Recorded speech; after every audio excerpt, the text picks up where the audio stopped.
दिल्ली के जंतर मंतर पर रूस और यूक्रेन के युद्ध को समाप्त करने के लिए international action council for democratic world government के बैनर तले और चेयरपर्सन राजीव जोसेफ के नेतृत्व में कैंडल मार्च निकाला गया।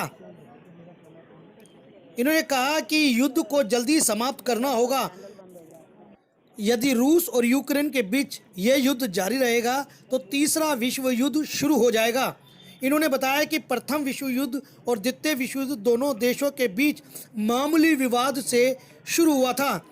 यदि इस युद्ध को यहीं नहीं रोका गया तो इस धरती पर पूरी मानवता का नाश होना तय है।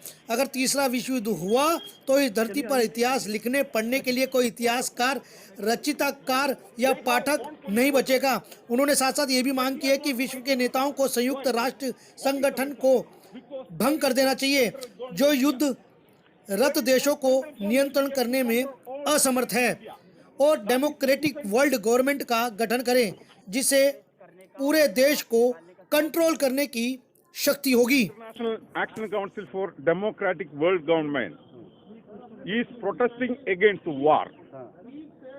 We are working since 1985. We did lot of this kind of protests against Gulf War and other countries' war. Always we demand the world leaders to form a democratic world government. At present, what is happening? United Nations nothing doing against the war. They are doing only the charity activities after the war.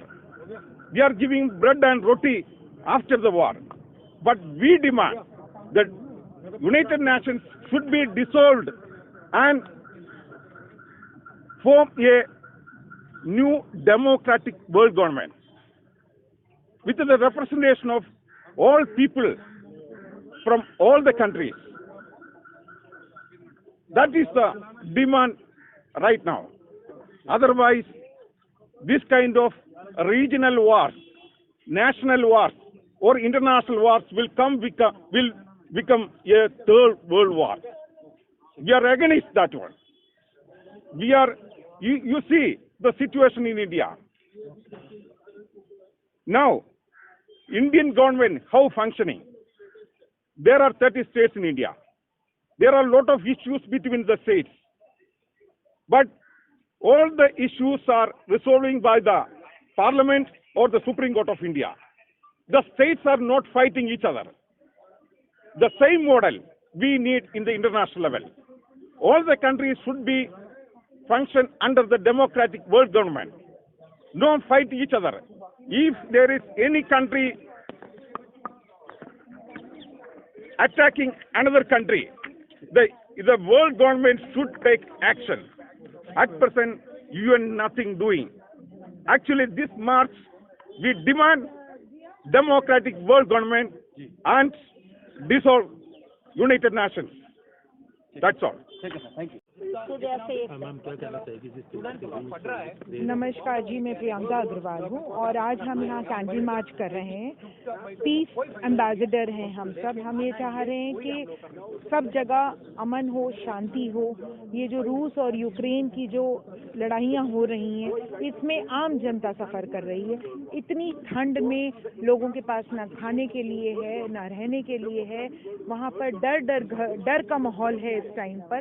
हम सभी से ये निवेदन करना चाहते हैं कि ये लड़ाई बंद की जाए और अमन हो और शांति हो।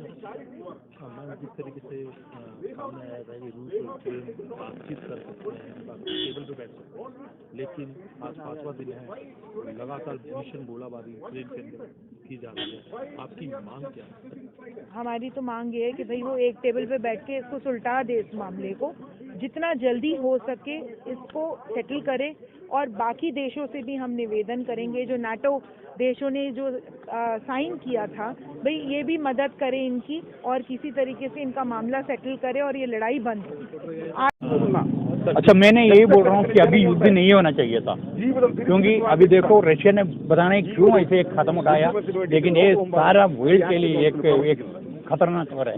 तो अपना यही रिक्वेस्ट है कि बाहर से बहुत बच्चे लोग स्टूडेंट पढ़ने के लिए वहाँ यूक्रेन में गया था, उन लोग सारा बंगर में है अभी, वो सारा बंगर से कोई उठा के लेके आने के लिए कोई नहीं, उनको कोई विमान नहीं, कुछ नहीं, इसलिए उन लोग सारा परेशान है। मेरे को इतना है कि कॉल आ रहे पूछो मत, उन लोग पता नहीं कहाँ जाना, किसी ने बोल रहा है हंगरी में जाओ, बॉर्डर में वो बॉर्डर में जाओ, उसके लिए 10-15 आवर्स चाहिए वहाँ पहुँचने के लिए। उनको वापस लेके आने के लिए भारत सरकार कोई कदम नहीं उठाया, पता नहीं क्यों चुप बैठ रहा है। तो उन लोग कम से कम वो बच्चे को, जितना बच्चे लोग हैं उनको लेके आने के लिए कोशिश करना था, वो तो जरूरी, जितना जल्दी हो सकता है उतना जल्दी गवर्नमेंट ने इसके लिए एक एक्शन लेना चाहिए, अपना विमान भेजना चाहिए, उन लोग को लेके आना चाहिए, वही है मेरा।